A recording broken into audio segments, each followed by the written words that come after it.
as someone here who comes to this as a layman, let me just ask you about an article that was it Paul Cantor? You would know the literature on Hamlet much better than I. The question that was raised before by John Reed about an evil spirit, is the ghost an evil spirit? Didn't Cantor advance the thesis that Hamlet's fatal flaw, his tragic flaw, is his Christianity itself? Well, he did so with respect to Macbeth, and I can't recall whether he argued the same line with regard to Hamlet.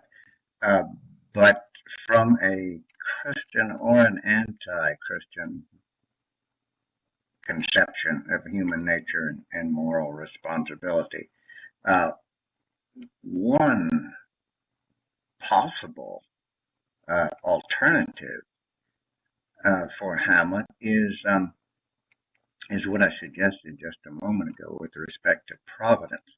Let God's providence work upon this very great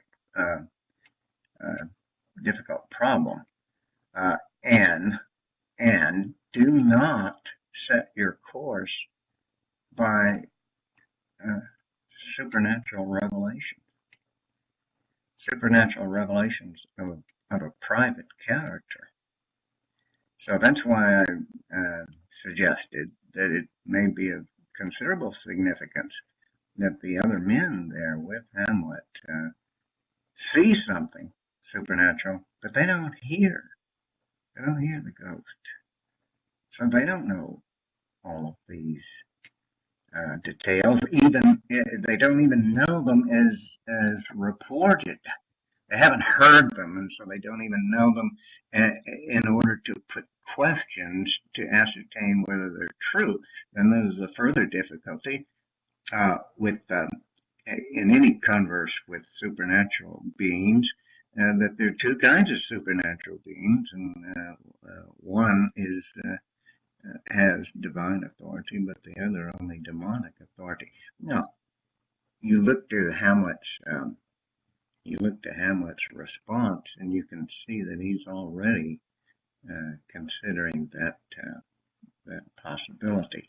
So, if you look to that next soliloquy, and that occurs just after the ghost has departed, and that's when he says, "Oh," and that's when it begins. "Oh, all you host of heaven, and shall I couple hell?" So he knows that the impulse the command that has been given him could proceed from hell or from heaven.